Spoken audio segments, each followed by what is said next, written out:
अस्सलाम वालेकुम अब रहमतुल्लाहि व बरकातहू। आज जो मेरा टॉपिक ऑफ डिस्कशन है वो हमारा पाकिस्तान का अदालती निज़ाम ही है। इसके लिए मैंने कोशिश की थी कि जितनी भी अहम इस टॉपिक से रिलेटेड बातें थी वो एक लेक्चर में प्रो दी, ताकि जिसने भी इसके बारे में प्रॉपर गाइडेंस हासिल करनी हो एक ही लेक्चर के अंदर उसको तमाम बातें पता चल जाए। तो सबसे पहले हम स्टार्ट करेंगे इसके ये हमारे तकरीबन चैप्टर्स ही हैं, पूरे पूरे चैप्टर्स हैं। और जिसकी अहम बातें निकाल के मैंने इस डॉक्यूमेंट में ऐड की हैं। होपफुली कि जो कोई भी इसको समझेगा पढ़ेगा उसे आइडिया हो जाएगा इस चीज़ का। तो वो with in a single way जो है वो इस चीज़ को समझ जाएगा कि हमारा अदालती निज़ाम कैसे चलता है। तो सबसे पहले तो historical background of judicial system जानना बहुत ज़रूरी होता है कि मौजूदा दौर में हमारी अदालती निज़ाम ऐसा क्यों है। तो इसके अंदर जो चीज़ें ऐड है वो है अदालती निज़ाम की तारीख जो हम इसमें पढ़ेंगे। ठीक है, दूसरे नंबर पे हमारी जो चीज़ आती है वो ये है कि अदालती निज़ाम यानी कि हमारे जो सुपीरियर आला अदालतों का निज़ाम है वो कैसा है। तीसरे नंबर पे हमारी सब ऑर्डिनेट कोर्ट्स आएंगी। चौथे नंबर पर इंतज़ामी और मखसूस कवानीन के तहत बनने वाली अदालतें, जिसको हम special courts and administrative tribunals को डील करेंगे। उसके बाद अदालती कार्रवाई को चलाने वाले कवानीन फौजदारी और दीवानी, यानी कि हमारे प्रोसीजरल लॉज जो सिविल कोर्ट्स को डील करते हैं उनके मामलात क्या होते हैं, उसमें क्या चीज़ शामिल है, कौन से कोड हैं वो। और क्रिमिनल जो कोर्ट्स हैं उनको डील करने वाला कोड कौन सा है। फिर हमारा जो सिक्स पॉइंट है वो ये है कि अदालतों की तंजीम साजी यानी कि ऑर्गेनाइजेशन ऑफ जुडिशल एडमिनिस्ट्रेशन वो कैसे होती है, और अदालतों का दायरा इख्तियार और समात वो क्या सूरत हाल होती है। तो इसके अंदर हम ये चीज़ ही पढ़ेंगे। सबसे पहले हम स्टार्ट करते हैं अदालती निज़ाम की तारीख से। तो इसके बारे में जो चीज़ है वो मैं आपको बताऊंगी कि जो हमारा अदालती निज़ाम है ये मौजूदा जिस सूरत हाल में है पहले से ऐसा नहीं था। आपको जिस तरह से पता है सब कॉन्टिनेंट के अंदर लास्ट जो टाइम पीरियड रहा है वो ब्रिटिश का रहा है। और अब तक जो हमारे खसूसियात हैं, हमारे जो लॉज हैं, मैं बात करूंगी पाकिस्तान और इंडिया दोनों की। ठीक है, तो यहाँ पर ब्रिटिश के बनाए हुए कवानीन ही चल रहे हैं, लेकिन दोनों अक़वाम टाइम बाय टाइम क्या करती हैं कि अपने हालातों वाकयात और सिर्कमस्टांसेस नीड्स के थ्रू जो है उसको मद्देनजर रखते हुए उसमें चेंजेस कर लेती हैं। तो मैं इसको रीड आउट करने लगी हूँ आपके सामने। अगर आपसे पूछा जाए हमारे अदालती निज़ाम की तारीख क्या है, कभी इंटरव्यू में पूछ लिया जाए, कभी आपको रिटर्न आ जाए किसी एलएलबी के स्टूडेंट के सिलसिला में, क्योंकि ये इंपॉर्टेंट है अब हमारा टॉपिक। और ये 5 इयर्स के अंदर as a subject whole subject शामिल है। तो जब आपने लेक्चर सुना होगा तो होपफुली इंशाल्लाह आपको बड़े अच्छे तरीके से इसका आइडिया होगा, और कम से कम ये सब्जेक्ट तो आपको कंप्लीट हो जाएगा। अच्छा जी, एक लंबे अरसा का सा रखते हुए कि जिसमें हिंदू सल्तनत, मुसलमानों की बादशाहत, बरतानवी राज और फिर आज़ादी के बाद का दौर शामिल है। यानी कि ये उर्दू में भी मैंने लिख दिया, इसके साथ इंग्लिश में भी मेंशन कर दिया। हिस्टोरिकल रेट्रोस्पेक्ट का अगर बात की जाए तो हिंदू पीरियड था वो के 1500 BC से 1500 AD तक का था। ठीक है, और फिर मुस्लिम पीरियड था जो कि 11th सेंचुरी AD की बात है। फिर तीसरे नंबर पे ब्रिटिश पीरियड आता है जो कि ईस्ट इंडिया कंपनी चार्टर से स्टार्ट हुआ था। और चार्टर कौन था 1623 का, decide the cases of its English employees. ये चीज़ें इसके अंदर जो है वो शामिल होती थी। और इसके अलावा एक थर्ड जो इरा है उसकी भी हम बात करते हैं, वो पोस्ट इंडिपेंडेंस इरा है। उसका बात की जाएगी कि आज़ादी के बाद जो पाकिस्तान था उसने अपने मामलात को किस एक्ट के तहत चलाया था। तो सबसे पहले तो मैं इसके बारे में आपको ये बता दूं कि ब्रिटिश की खसूसियात का हम तस्करा करने लगे हैं, यहाँ से ही हम शुरू कर रहे हैं। तो जब ब्रिटिश का दौर था तो उस टाइम जैसे हमें पता है ईस्ट इंडिया कंपनी से स्टार्ट हुआ था। तो उनका मकसद बिल्कुल ये तो नहीं था कि वो हमारे सब कॉन्टिनेंट में आएंगे और राज करेंगे। तो उनका कारोबारी मकसद था। स्टार्ट उन्होंने चार्टर से किया था, 1623 का था। और मकसद इसका ये था कि वो अपने जो एम्प्लॉयज हैं उनके मामलात को इससे डील करेंगे। लेकिन फिर इसके बाद इन्होंने क्या किया कि प्रेसिडेंसी टाउन्स, ठीक है, बनाने शुरू कर दिए। कॉन्सेप्ट दिया कि प्रेसिडेंसी टाउन्स होंगे जो कि बॉम्बे में बनाया गया, कलकत्ता में बनाया गया और मद्रास में बनाया गया। पहला इनका कॉन्सेप्ट ये था कि प्रेसिडेंसी टाउन्स का कॉन्सेप्ट जो है बनाया गया। फिर उसके बाद कोर्ट्स का अगर देखा जाए तो उस टाइम यानी कि मैं ब्रिटिश का जो स्टार्टिंग पॉइंट था उसकी आपसे बात कर रही हूँ। 2 सेट ऑफ कोर्ट्स बनाए थे उस टाइम ब्रिटिश में, जो ब्रिटिश रूलर्स थे। यहाँ पर तो उन्होंने क्या क्या किया था, प्रेसिडेंसी टाउन्स का कंसेप्ट हमारा नहीं है, वो उनका ही है। आप यहाँ पे नोट कर लें कि किन किन इलाकों में बनाए गए, उनको एज अ प्रेसिडेंसी टाउन बनाया गया। और फिर अगर कोर्ट्स का निज़ाम देखा जाए, आपसे पूछ लिया जाए, तो उस टाइम ब्रिटिश जो स्टार्टिंग पॉइंट था, उन्होंने कहा कि जो प्रेसिडेंसी टाउन है, ठीक है, उनके लिए सेट ऑफ कोर्ट्स रखा जाएगा। और फिर अदर जो कोर्ट्स हैं उनको मुफासिल कोर्ट्स कहा जाएगा, यानी कि तहसील की कोर्ट्स जो है वो कहा जाएगा। तो ये एक मामला था कि इस तरह से इस चीज को देखा जाए देगा। कहने का मकसद ये है कि उस टाइम जो दो हमारे पास कॉन्सेप्ट थे ऑर्गेनाइजेशन के भी, वो एक प्रेसिडेंसी टाउन्स का था और दूसरा कौन सा था, ये हमारे सामने है कि मुफस्सिल का। अच्छा जी। अब यहाँ से क्या इसका सिनेरियो हो सकता है, ठीक है, वो मैं नेक्स्ट आपको बताने लगी हूँ। ये देखिए हमारे, मैं थोड़ा इसको एक्सपेंड कर दूं मजीद ताकि समझ आ जाए। जी। अब ये आपके सामने है, इसमें है कि टाउन की बड़ी अदालतें सुप्रीम कोर्ट्स और रिकॉर्ड कोर्ट्स कहलाती थी। यानी कि जो हमने पहले पढ़ा कि जो प्रेसिडेंसी टाउन थे, तो उसके अंदर इन्होंने दो अदालतें क्रिएट की थी, दो अदालतें बनाई थी। तो इसमें मैंने लिख दिया, मेंशन किया है कि principal courts for town were known as supreme courts and record courts. यानी कि कुछ सुप्रीम कोर्ट का कॉन्सेप्ट बना दिया और साथ रिकॉर्ड कोर्ट्स बना दी। तो ये कहाँ पे बनाई, प्रेसिडेंसी टाउन। यहाँ पर जब जहाँ पे भी वर्ड अब नेक्स्ट में आगे टाउन का वर्ड यूज कर रही हूँ, उससे मुराद प्रेसिडेंसी टाउन है। अब इन अदालतों के चलने का तरीकाकार क्या था, ये अदालतें अंग्रेज जजों पर मुश्तमिल थी, ठीक है जी, और अंग्रेजी कवानीन के मुताबिक चलती थी। जबकि मुफस्सिल में जो अदालतें मौजूद थी, वो सदर दीवानी अदालत और सदर निजामत अदालत कहलाती थी। इसको इंग्लिश में भी इसी तरह से लिखा गया था, दीवानी अदालत और सदर निजामत अदालत। अब ये बात है मुफस्सिल कोर्ट्स की, यानी कि अगर पूछा जाए जो मुफस्सिल कोर्ट्स थी या तहसील में बनने वाली अदालतें थी, उनके नाम क्या थे, कभी पूछ लिया जाए इंटरव्यू में, या आपको खुद बैकग्राउंड लिखना है, तो वो सदर दीवानी अदालत और सदर निजामत अदालत। इसमें जो दीवानी थी वो सिविल की थी, और क्रिमिनल कोर्ट का पुराना नाम क्या था जो ब्रिटिश के दौर में, सदर निजामत अदालत कहलाती थी। तो ये बात तो आपको यहाँ पर कम से कम क्लियर हो जानी चाहिए कि ये काम जब शुरू हुआ तो अदालतों के दो तरह की काइंड्स बताई गई, कि एक तो टाउन में बनाई जाएंगी, दूसरी बनाई जाएंगी तहसील में, ठीक है, जिसको मुफस्सिल कहा जाता है, ठीक है, अकॉर्डिंग टू दिस नॉलेज। ठीक है, तो जो बनाई गई तहसील में, ठीक है, वो आपके सामने है, दीवानी अदालत है, निजामत अदालत है। और जो हमारे प्रेसिडेंसी टाउन में बनाई गई वो दो तरह की अदालतें हैं, ये आपके सामने है, एक सुप्रीम कोर्ट है और दूसरा रिकॉर्ड कोर्ट कहलाती है। ठीक है, अब उसके बाद हम नेक्स्ट पे चलते हैं, नेक्स्ट पॉइंट पे, सुप्रीम कोर्ट ऑफ कलकत्ता का क्याम 1723 में आया था। ये अदालत दीवानी और फौजदारी दोनों इख्तियार समात रखती थी। अब आपको पता है, हम पीछे पढ़ कर आए हैं कि कोलकाता जो था वो भी एक प्रेसिडेंसी टाउन था। और किसने इसको करार दिया, ब्रिटिश ने करार दिया, 1723 की बात है। तो अदालत दीवानी और फौजदारी, तो ये क्या था, कलकत्ता के अंदर कायम की गई थी। और जो सुप्रीम कोर्ट ऑफ कलकत्ता थी वो कब कायम हुई, 1723 में हुई। और ये ऐसी अदालत है जो दीवानी और फौजदारी दोनों इख्तियार समात रखती थी। फिर रिकॉर्ड कोर्ट्स का क्याम मद्रास और मुंबई, जो कि सुप्रीम कोर्ट ऑफ कलकत्ता की जैली अदालतें थी, ठीक है। अब रिकॉर्ड कोर्ट्स का कॉन्सेप्ट क्या था, कि ये बनाई गई थी मद्रास और मुंबई में। हमने फिर प्रेसिडेंसी हाउस की बात की थी, ठीक है। तो ये अदालतों की जो हायर कोर्ट थी वो कौन सी थी, सुप्रीम कोर्ट ऑफ कलकत्ता थी। तो उसके यानी कि आप ये देखिए, हमारे यहाँ पर तीन किस्म के स्ट्रक्चर, इसको पढ़ने के बाद में पता चला कि सबसे पहली अदालत सुप्रीम कोर्ट ऑफ कलकत्ता थी। उसके नीचे जो कोर्ट्स थी वो रिकॉर्ड कोर्ट्स थी, जो कि मद्रास और मुंबई में थी। उससे नीचे मुफस्सिल आ जाता है, यानी तहसील का कॉन्सेप्ट। उसके अंदर जो अदालतें हमारे पास मौजूद थी, उसको सदर दीवानी अदालत, सदर निजामत अदालत कहा जाता है। दीवानी अदालत दीवानी मामलात को डील करती थी, सिविल मैटर्स को डील करती थी। और जो फौजदारी थी वो डील कर उसके कंसेप्ट को डील करती है सदर निजामत अदालत। ठीक है, तो यहाँ तक हमारा कंसेप्ट क्लियर हो जाना चाहिए। उसके बाद है high court of judicature act 1861।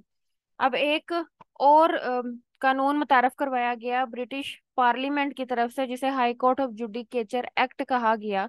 उसके तहत सुप्रीम कोर्ट रिकॉर्ड अदालतों को खत्म कर दिया गया और हाई कोर्ट्स का क्याम अमल में लाया गया, यानी कि हर टाउन की अपनी हाई कोर्ट। अब ये देख लें कि हाई कोर्ट तक के कॉन्सेप्ट तक आने के लिए पीछे एक हिस्ट्री क्या रही है। ठीक है, वो आपके सामने है कि पीछे हिस्ट्री क्या रही। तो बकायदा तौर पर high court of judicature act 1861 आया। ठीक है, उसके बारे में जो है वो उस बात सामने आई कि इस एक्ट के थ्रू जो सुप्रीम कोर्ट थी और जो रिकॉर्ड अदालतों का मामला था वो खत्म हुआ, और फिर कहा गया कि अब हर टाउन की अपनी एक हाई कोर्ट होगी। यानी कि हाई कोर्ट से मामला जब डील कर दिया, कलकत्ता, मुंबई और मद्रास, इन तीनों में हाई कोर्ट्स कायम कर दी।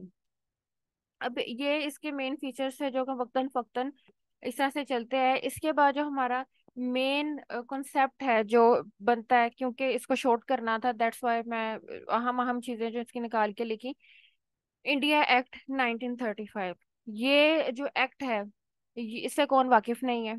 ठीक है, जो सोशल स्टडीज पढ़ते हैं, जो सोशल साइंसेस पढ़ते हैं, पॉलिटिकल साइंस के स्टूडेंट हैं, ठीक है, उसके बाद माशरत उलूम। तो स्टार्टिंग पॉइंट ही हमारा यहाँ से होता है कि हमने कौन सा निज़ाम लिया था। तो अब इंडिया एक्ट 1935, इसके बारे में मैं कहूंगी कि जब हम बात करते हैं पोस्ट इंडिपेंडेंस इरा की, तो उसके बारे में ये चीज़ क्लियर है कि इंडिया एक्ट 1935 की बात तो हम जरूर करते हैं, इसे ऑल इंडिया एक्ट भी कहते हैं। तो 1935 की जरूर बात होती है, और जब कभी आपसे पूछा जाए कि पोस्ट इंडिपेंडेंस इरा के बारे में बयान करें, तो आपने इस एक्ट की कहानी बयान करनी होती है फ्रॉम द स्टार्टिंग। अब इसकी खसूसियात थोड़ी सी देख लेते हैं जो कि हमारे अदालती निज़ाम को डील करती हैं। हाई कोर्ट्स को शामिल करने के साथ साथ फेडरल कोर्ट कायम की गई। अब इसमें हुआ कुछ यूं कि जिस तरह हाई कोर्ट्स का पहले हम पढ़ चुके हैं कि हाई कोर्ट्स को शामिल किया गया था, इसमें भी जो हाई कोर्ट्स का निज़ाम था उसको रिटेन्ड किया गया। लेकिन इसके साथ जो नई उन्होंने चीज मुतारफ कराई वो फेडरल कोर्ट का कॉन्सेप्ट था। ये चीज हो गई।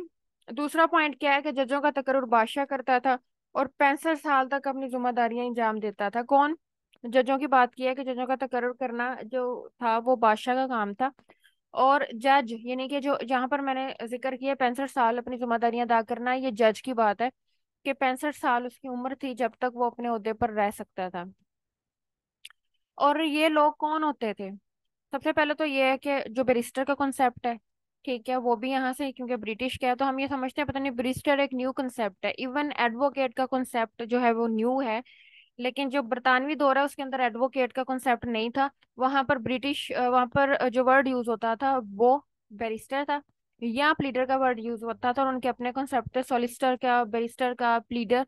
एडवोकेट का वर्ड उस तरह से यूज नहीं होता था, तो बैरिस्टर का कॉन्सेप्ट काफी पुराना है।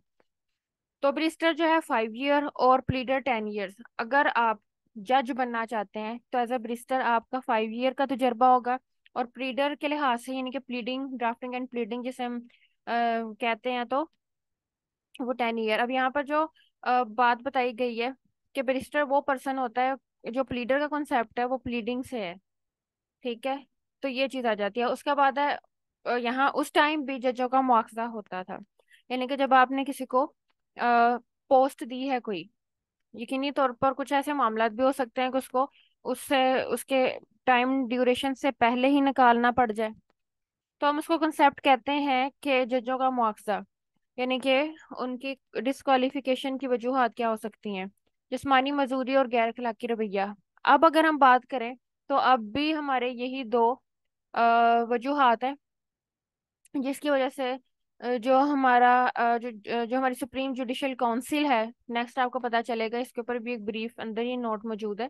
ठीक है, तो वो क्या करती है कि निकाल देती है। तो यही कॉन्सेप्ट चलता आ रहा है। अच्छा जी, अब इसके अंदर मैं थोड़ा सा बता दूं कि तरीक़ाकार क्या है। Reference made by crown. ठीक है, ये जब उस टाइम का दौर चल रहा था 1935 के एक्ट के तहत, committee of Privi council so recommends the federal court exercised original appellate and advisory jurisdiction. इसके अंदर ये बात बताया गया है कि जज को जब उसके ओहदे से अलग करना होता था बिकॉज ऑफ दिस रीजन, के कोई जिस्मानी मौजूरी होती थी या गैर इखलाकी रवैया, तो रेफरेंस क्राउन की तरफ से दर्ज किया जाता था, पेश किया जाता था। और उस टाइम जो जुडिशल कमेटी होती थी जो इस चीज की छानबीन करती थी कि आया कि जो कंप्लेंट दर्ज करवाई गई हैं जज के अगेंस्ट वो हकीकत पर मबनी है कि नहीं, तो वो कमेटी जो थी वो छानबीन करती थी। जो जो कमेटी थी ये प्रीवी काउंसिल की कमेटी थी। प्रीवी काउंसिल की जो थी ये कमेटी थी। तो ये इसके अंदर जो है वो बात आ जाती है। अच्छा जी, अब उसके बाद नेक्स्ट जो है वो मैं स्पॉटलाइट मैंने ऑन कर लिया ताकि आपको इजी रहे कि मैं कहाँ पर हूँ।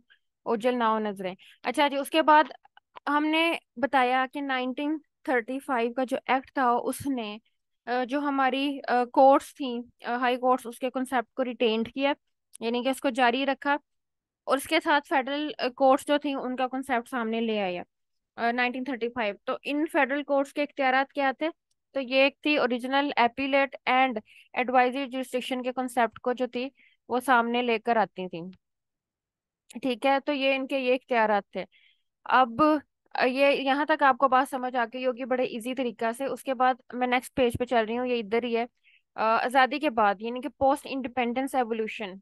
ठीक है, हमने पहले पढ़ लिया कि उसके अंदर उसकी खसूसियात क्या थी, यानी कि हमारा जो 1935 का एक्ट है उसकी खसूसियात क्या थी वो हमने पढ़ ली। अब हम पाकिस्तान के लिहाज से इसको किस तरह से डील किया और क्या क्या हमने इसमें अपनाया वो हमने देखना है। तो पहला मैंने कि गवर्नमेंट ऑफ इंडिया एक्ट अपनाया गया। ठीक है, जब पाकिस्तान फौरी तौर पर आजाद हुआ उसके बाद जो हमारा तरीकाकार है वो इसी के ऊपर चलता रहा।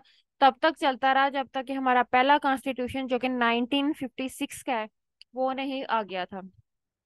बहरहाल ये तमाम मामलात अगली सुप्रीम जो क्या उसे कहते हैं आयन जो है उनके अंदर भी यही हमें खसूसियात मिलती हैं। और ये सबसे पहला था फ्रेमवर्क जो हमारे सामने था जिसके तहत हमने मुल्क चलाना था। अदालती निज़ाम की नौयत भी उसी तरह रखी गई थी कि फेडरल कोर्ट्स और हाई कोर्ट, ठीक है, जिस तरह से हम 1935 में था, तीन चीफ कोर्ट का एक कॉन्सेप्ट था और कोर्ट्स ऑफ जुडिशल कमिश्नर वगैरह ये मौजूद थी, यानी कि इस तरह की अदालतें पाकिस्तान में कायम की गई थी स्टार्टिंग पॉइंट में। गवर्नमेंट ऑफ इंडिया एक्ट या 1935 में तरमीम हुई जो कि 1954 में हुई थी। अब इसके अंदर कुछ तरमीम भी हुई। और 1954 यानी कि हमारा जो पहला कॉन्स्टिट्यूशन बना था उससे पहले इसमें कुछ चेंजिंग्स हुई। क्या हुई चेंज? ये हुई कि जो हाई कोर्ट्स हैं उन्हें प्रेरोगेटिव रीट्स का इख्तियार दिया गया था। अब वो प्रेरोगेटिव रीट्स जो हैं जिसका कॉन्सेप्ट हम हमेशा पढ़ते हैं, इसके ऊपर हमें क्वेश्चन भी आ जाता है, describe the five रीट्स of constitution. और ये तो उसका जो कॉन्सेप्ट है वो यही है कि भाई प्रेरोगेटिव रीट्स के बारे में जो है वो उसको इख्तियार दिया गया है। अब उसके बाद डायरेक्ट हमारा आ जाता है 1956, फिर 62 और 1973 के कॉन्स्टिट्यूशन। ये हमारे कॉन्स्टिट्यूशन थे, आपको पता है 1973 का आइन अब तक हमारे यहाँ नाफिजुल अमल है मुख्तलिफ तरामीम के साथ। उसके बाद 1973 के आइन के ऊपर में आई और इसके बारे में मुकम्मल बात की गई कि जो हमारा 1973 का आइन था उसके अंदर फेडरल कोर्ट का कॉन्सेप्ट यही था, लेकिन उसको सुप्रीम कोर्ट का वर्ड उसके लिए यूज किया जाना लगा। फिर इसके साथ हमारे से 1973 का था। एक तो सुप्रीम कोर्ट का कॉन्सेप्ट सामने आया, दूसरा upgradation of chief court of NWFP and judicial commissioner courts of Balochistan into full fledge high courts by the 1973 constitution. हमारी जो अदालतें थी जिसका तस्करा पहले किया गया है कि चीफ कोर्ट बना दी गई और फिर जुडिशियल कमिश्नर की अदालतें बनाई गई, तो उनको 1973 के एक्ट के तहत अपग्रेड कर दिया गया था। यानी कि उनको क्या कहा गया कि हाई कोर्ट का दर्जा दे दिया गया। नंबर 3, फेडरल शरीयत कोर्ट का क्या अमल में आया? कवानीन कुरान और सुन्नत के मुताबिक होंगे। ठीक है, तो फेडरल शरीयत का जो कंसेप्ट था वो देखा गया इसमें।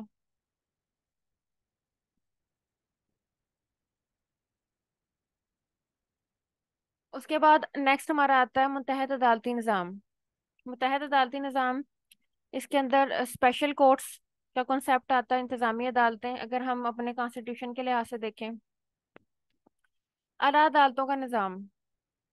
अब यहाँ से हमारा फुल फ्लैज लेक्चर शुरू हो जाता है कि हमारी आला अदलिया होती कौन सी है और इसमें हम कौन कौन सी चीज़ें देखते हैं, क्या कौन से शोबे हैं जो कि मद्देनजर रखे जाते हैं।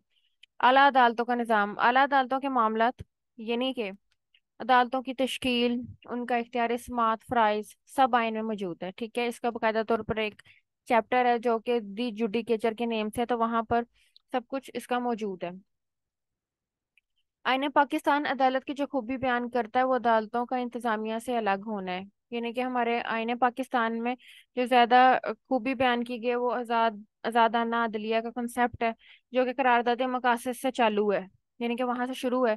तो सेपरेशन ऑफ पावर का कंसेप्ट है जो कि रखा गया है और इसकी कोशिश हमेशा से की जाती है।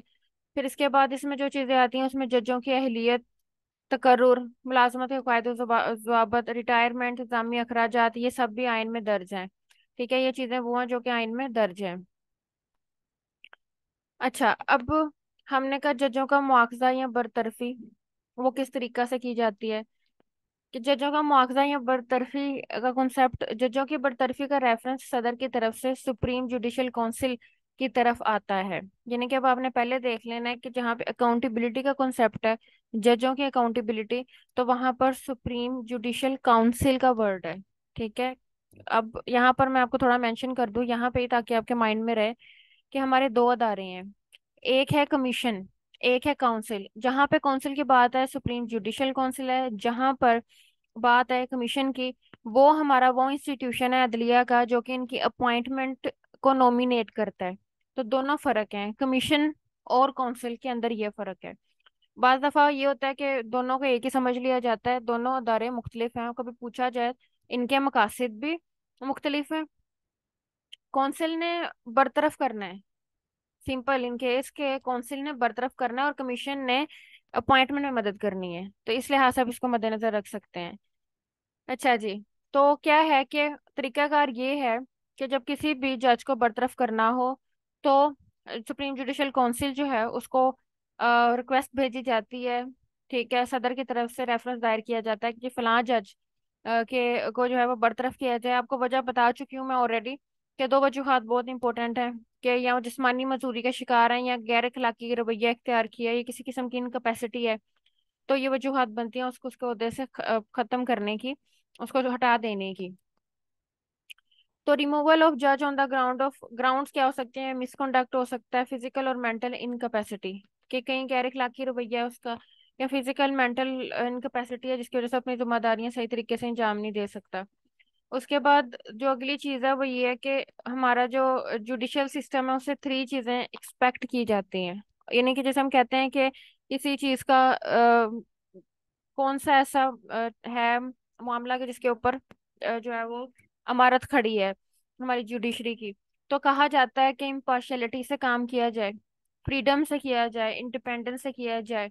तो ये चीज़ें तीन अहम चीज़ें हैं कि हमारा कॉन्स्टिट्यूशन ये कहता है अदलिया आज़ाद हो, गैर जानिबदार हो, और इसके साथ क्या आता है कि आज़ादी के साथ अपना काम कर सके। इन अदालतों को फाइनेंशियल ऑटोनॉमी भी दी गई थी। बिल्कुल इस तरह है कि जब ये मामला सामने आया कि भाई अदालतों को इंतजामिया से अलग होना चाहिए, क्योंकि इंतजामी मामला अगर अदालतों में जो है वो इंटरफेरेंस करते रहेंगे तो निज़ाम जो इंसाफ का निज़ाम है वो हर बार जो है वो दबाव में आएगा। तो फिर इस मकसद को मद्देनजर रखते हुए फाइनेंशियल ऑटोनॉमी की बात भी की गई है। फाइनेंशियल ऑटोनॉमी ये होता है कि जो अदालतें हैं उनको अपने मामला खुद डील करने के लिए इख्तियार दिया गया, खुद मुख्तारी दी गई। तो ये जरूरी था अदलिया की आज़ादी के लिए। फिर supreme judicial council supreme court और हाई कोर्ट के सीनियर जजों पर मुश्तमिल होता है। अब इसकी मैं कॉन्स्टिट्यूशन बताने लगी हूँ हमारे इस अदारे की, जजों का तकर्रुर किस तरह से किया जा सकता है वो बताया गया है। तो इसमें सबसे पहले दो अदारे, जुडिशल कमीशन जजों का, पहले हमने बरतरफी की बात की, मैं तकर्रुर की बात करनी हूँ। दो अदारे हैं, जिस तरह काउंसिल है, अब यहाँ पे कमीशन की बात आ रही है। ये आपके सामने जुडिशल कमीशन ऑफ पाकिस्तान और पार्लियामेंट्री कमेटी। ठीक है, ये दो हैं मामले। ठीक है, दो अदारे हैं हमारे सामने कि जो कि जजों के तकर्रुर में अहम जिम्मेदारी अदा करते हैं। इसके अंदर दो तरह की तरमीम के लिहाज से जो है इसके अंदर चेंज आई थी। एक तो 18th अमेंडमेंट और 19th अमेंडमेंट इस लिहाज से बहुत अहमियत की हामिल है। उसके बाद आता है जुडिशल कमीशन का सरबराह कौन है, यानी कि जो हम कमीशन की बात कर रहे हैं उसका सरबराह कौन है। Chief justice of Pakistan, senior जजेस of supreme court, chief justice and senior जजेस of high court, attorney general of Pakistan, वफाकी और सूबाई कवानीन के मिनिस्टर, यानी कि जो हम उनके मिनिस्ट्री ऑफ लॉ है, तो वफाकी भी और सूबाई दोनों ही शामिल होंगे। और वफाकी और सूबाई बार यानी कि जो हमारी बार कौंसिल है उसके अंदर से वकला हजरात भी लिए जाते हैं, और उनके नुमाइंदे होते हैं जो कि इसमें शामिल होते हैं। तो ये कमीशन नामजद जो मामला है ये डील करता है और पार्लियामेंट कमेटी के पास भिजवा देता है। यानी कि हमने जो पहले तस्करा किया है कि जी दो अदारे हैं, एक जुडिशल कमीशन है, दूसरा पार्लियामानी कमेटी है। तो ये जो हमारा जुडिशल कमीशन है ये पार्लियामानी कमेटी के पास अपने तमाम मामला भिजवा देता है, नॉमिनेट ये करता है, यानी कि लिस्ट बना के पेश कर दी कि ये लोग हैं जो कि क्वालिफिकेशन पे पूरा उतरते हैं। उसने पार्लियामेंट को भिजवाया, पार्लियामानी कमेटी के पास बात चली गई। ठीक है। अब यहाँ पे मैंने इसको मेंशन कर दिया दोनों का काम कि क्या है। तो ये माइंड में रखिएगा, commission nominates the name and forward it to the parliamentary committee for confirmation. अब आपने ये माइंड में रखना है कि जो हमारा कमीशन है उसका मकसद क्या है, नामजद करना, और जो उसको कॉन्फर्मेशन करना है वो पार्लियामेंट्री कमेटी का काम है। अब हम थोड़ा कॉन्स्टिट्यूशन पढ़ लेते हैं, पार्लियामानी कमेटी कि कितने अफराद पर मुश्तमिल और क्या सीन है। तो 8 अफराद पर मुश्तमिल होती है हमारी पार्लियामेंट्री कमेटी, 4 सेनेट से होते हैं, 4 कौमी असम्बली, यानी कि बराबरी दी जाती है। पार्लियामेंट्री कमेटी का क्या काम होता है कि छानबीन करती है। ठीक है, स्क्रूटिनाइज का जो कॉन्सेप्ट होता है ना वो ये इसका है। और फिर वजीर आजम के जरिए ये लिस्ट सदर को भिजवा दी जाती है, यानी कि ये दोनों जो इंस्टीट्यूशंस हैं ये अपने काम कंप्लीट करके थ्रू प्राइम मिनिस्टर वो लिस्ट जो है सदर को भिजवा देते हैं। फिर सदर साहब अगर उसको असेंट करना चाहें तो उसकी मंजूरी हो जाती है, और अगर वो उसके अंदर चेंजिंग्स करना चाहें तो फिर दोबारा ये जो है वो बैक हो जाएगा।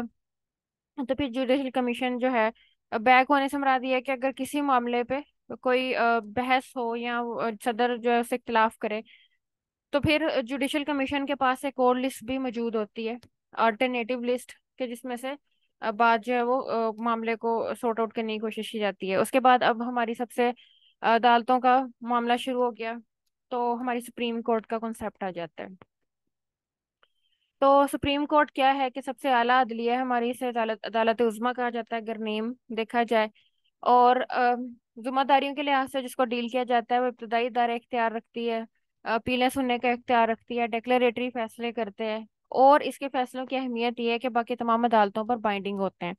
अब इसको जिस तरह से इंग्लिश में पढ़ा जाता है वो भी मैंने लिखा है कि एक एक्सरसाइज करती है, original jurisdiction, appellate jurisdiction, advisory jurisdiction. मशवरा भी इससे लिया जा सकता है जब मतलब हुकूमत है उसको किसी मामले में जो है वो समझ नहीं आ रही कि किस तरह से सॉर्ट आउट किया जाए, तो अक्सर रेफरेंस दायर कर दिया जाता है, और फिर रेफरेंस के थ्रू जो है सुप्रीम कोर्ट हुकूमत की मदद कर देती है।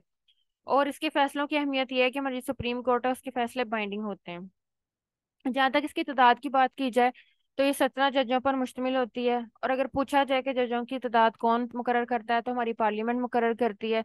इसके अंदर चीफ जस्टिस होता है और बाकी जजेस होते हैं, और इनका तकर्रुर कौन करता है, सदर करता है। इसके अलावा बाज दफा यूं होता है कि तकर्रियां तो चलो तरीक़ेकार है वो है, लेकिन बाज दफा टेम्परेरी तौर पर जो सीट्स हैं वो खाली हो जाती हैं जजेस की। तो फिर उस सूरत हाल में हमारे पास जो मामले को आगे जो है वो पहुंचाने के लिए दो तरह की सीट्स भी अवेलेबल होती हैं, जिसमें कायम मुकाम होना दूर करना वो मौजूद होते हैं, और इनसे रिलेटेड भी आर्टिकल्स हमारे कॉन्स्टिट्यूशन में मौजूद हैं।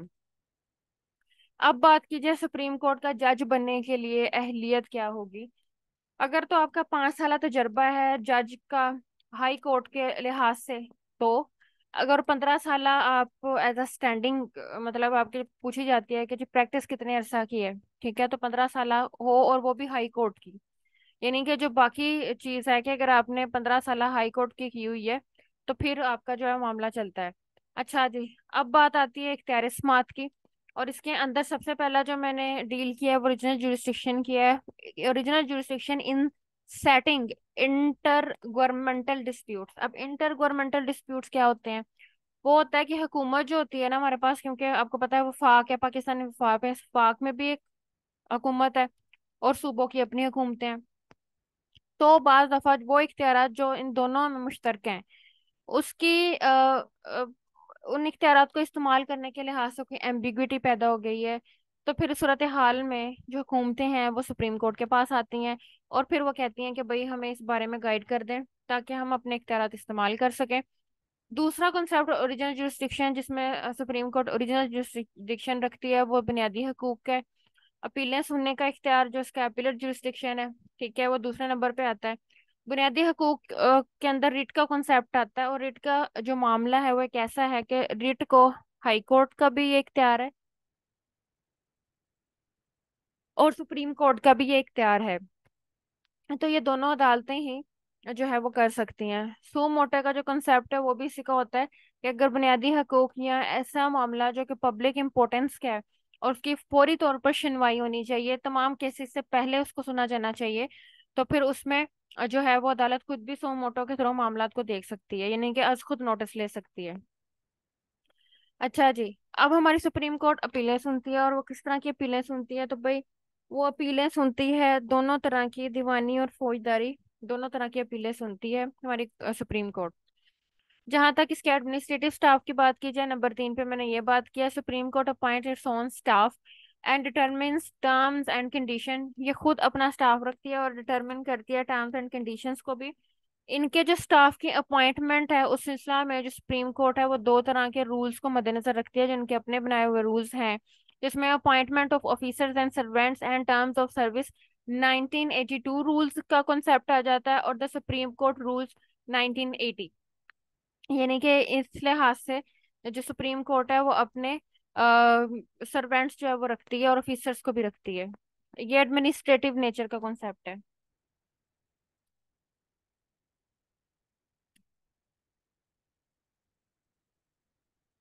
उसके बाद आ जाता है हमारा topic high court. High court का कॉन्सेप्ट, हाई कोर्ट का अभी कॉन्सेप्ट नहीं, अभी हमारा जो है वो सुप्रीम कोर्ट का ही टॉपिक चल रहा है। वो तो थोड़ा मैं जरा कर दूं, आपके सामने ले आऊं। हाँ जी। क्या आता है, हाई कोर्ट की अपीलें सुनने के साथ साथ,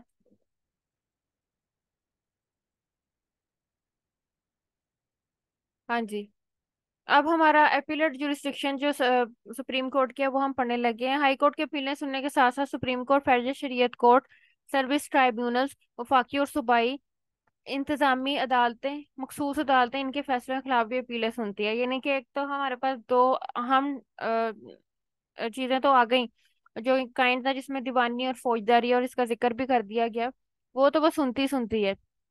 इसके साथ फेडरल शरीयत कोर्ट का एक एपीलेट बेंच है जो कि सुप्रीम कोर्ट की तरफ से दिया गया है, सुप्रीम कोर्ट में ही मौजूद है। ठीक है, वहां से अपीलें सुनना, सर्विस ट्राइब्यूनल्स की अपीलें सुनना, दोनों वफाकी और सूबाई मामलात में, और इंतजामी अदालतें देखना, मखसूस अदालतों के फैसलों के खिलाफ ये अपीलें सारी हमारी सुप्रीम कोर्ट सुनती है।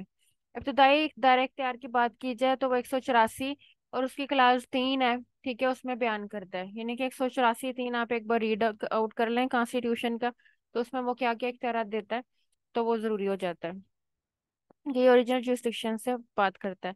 अब हमारी मखसूस अदालतें और ट्राइब्यूनल्स किस किस्म के होते हैं, उससे क्या मुराद है, तो मखसूस अदालतें और ट्राइब्यूनल से मुराद वफाकी मोहतसिब है।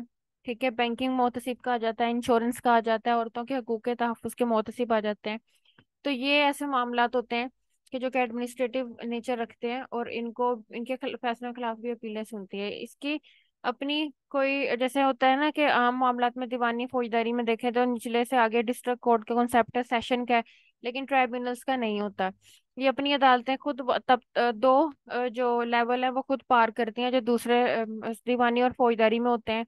लेकिन इसके बाद जो ये डायरेक्ट जिस जहां तक हासिल करती हैं वो हाई कोर्ट और फिर सुप्रीम कोर्ट है।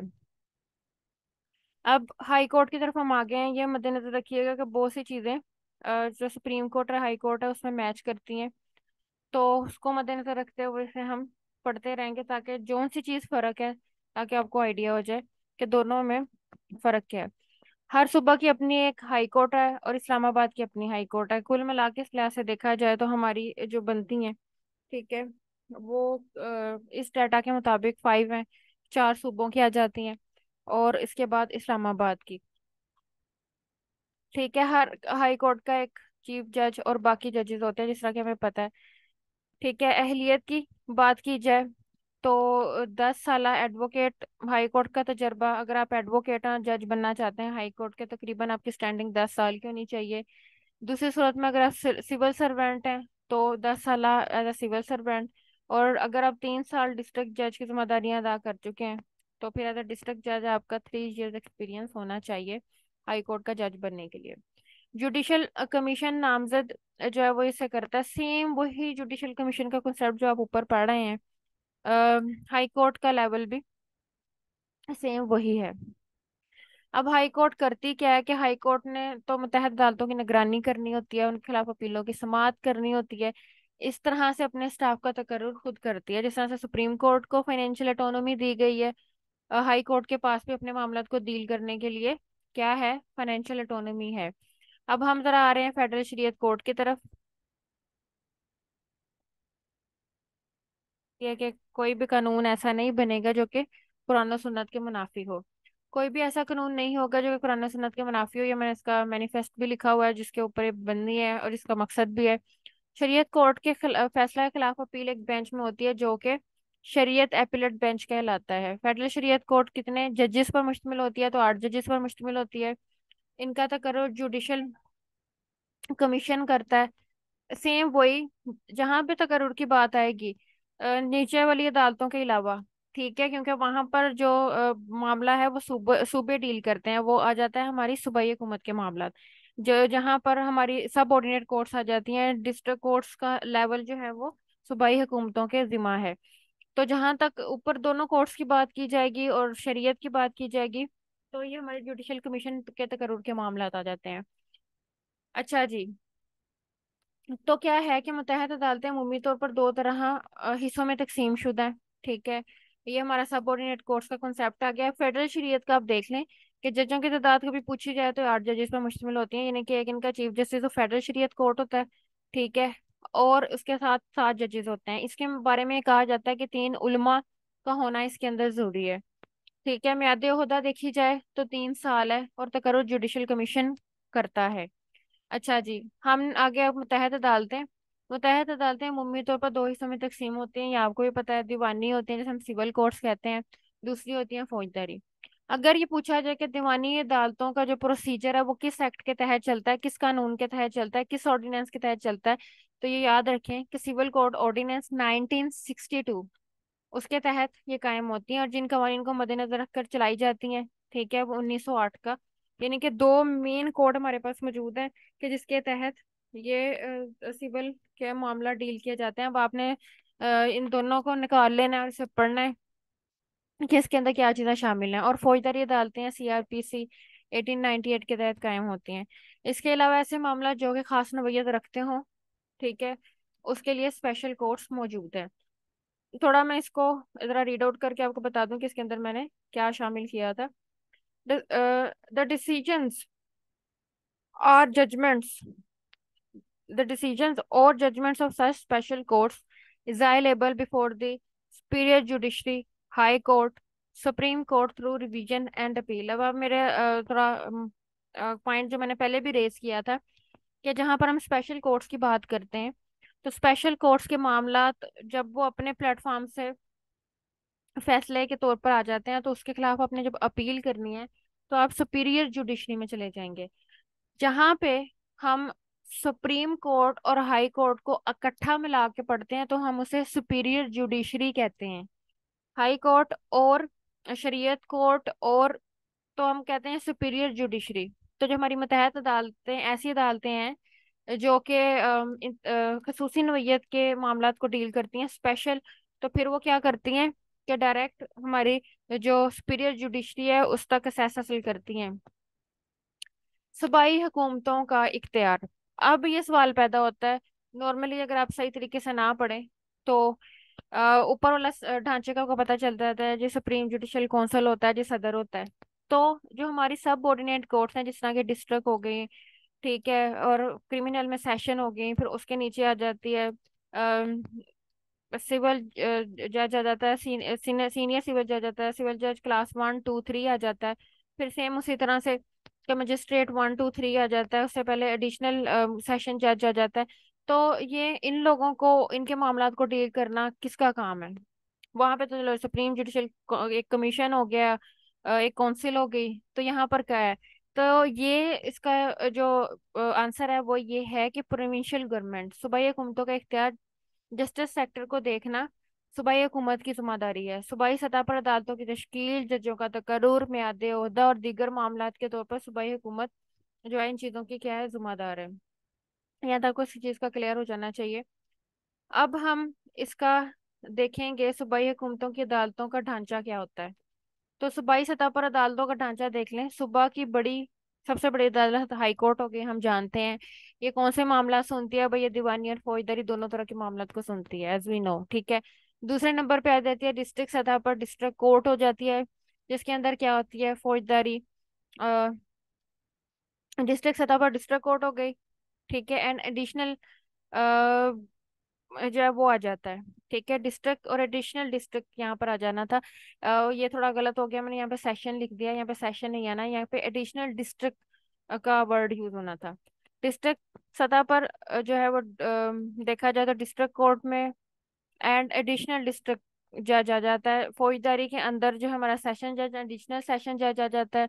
उसके बाद सेकंड नंबर पे जो आ जाता है वो है सीनियर सिविल जज।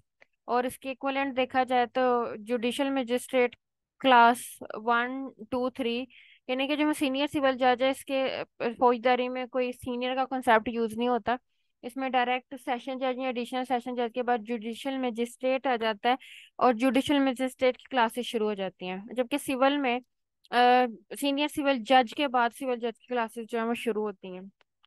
तो अगेन मैं आपको थोड़ा बता दूं कि हाई कोर्ट आ गई, फिर उसके बाद हमारी सिविल में आ गए तो हमारी डिस्ट्रिक्ट जज आ जाता है, सेशन फौजदारी में सेशन जज आ जाता है। और इसके बाद सीनियर सिविल जज आ जाता है, फिर सिविल जज 1 2 3 आ जाता है। क्लास के लिहाज से ये सिविल का मामला आ गया। और फौजदारी के अंदर जुडिशल मजिस्ट्रेट क्लास 1 2 और 3 आ जाता है। तो जनाब ये था हमारा पूरे का पूरा एक स्ट्रक्चर, ठीक है। हर एक पॉइंट अपने अंदर एक दुनिया रखता है। अगर इसको मजीद देखना जो है वो हम शुरू करें तो कई और चीज़ें आ जाएंगी। इंशाल्लाह नेक्स्ट वीडियो मेरी जो है वो रिट्स के लिहाज से होगी कि कौन कौन से मामला कौन डील करता है। तो फुली आपको ये वीडियो अच्छी लगी होगी। शेयर भी कीजिए और कमेंट्स भी कीजिए कि आपको किस तरह का जो है नॉलेज लगा, और जो लेक्चर तैयार करने का तरीकाकार है वो किस तरह का है।